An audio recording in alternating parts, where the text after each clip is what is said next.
La forêt amazonienne est le triste symbole de la déforestation. Selon une étude, l'Union européenne serait responsable de 10% de cette destruction.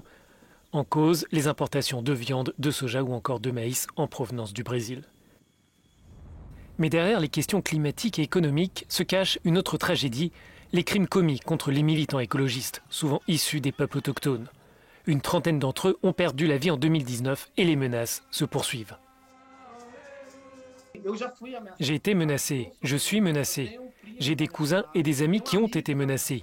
Nous vivons dans un sentiment de panique et de peur constant parce que nous savons que nous ne pouvons pas compter sur la protection de l'État. J'ai un ami qui a été tué à cause de son engagement. Nous ne pouvons pas nous reposer, nous ne pouvons pas baisser la garde, nous devons rester en alerte en permanence.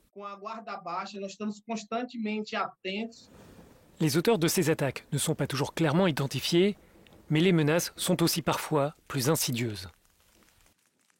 Les populations qui sont à proximité des cultures, eh bien, ils reçoivent des pesticides, mais en tant qu'armes.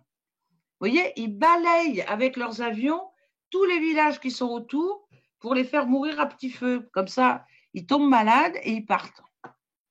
C'est-à-dire, on n'utilise pas seulement les pesticides pour les cultures, ils les utilisent aussi comme armes, si vous voulez, de dégagement des peuples autochtones qui seraient à proximité. Pour enrayer cette spirale mortifère et destructrice de l'écologie, plusieurs groupes au Parlement européen veulent rejeter le traité commercial entre l'Union et le Mercosur. C'est aussi l'appel des peuples autochtones qui souligne que ce combat concerne l'ensemble de la planète.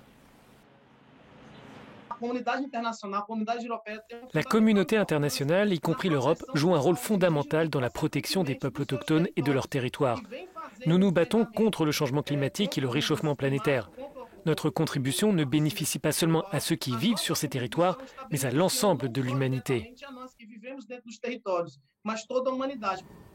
De nombreux eurodéputés demandent une législation pour empêcher l'importation de produits issus de la déforestation de l'Amazonie, ou à tout le moins de pouvoir tracer ces biens.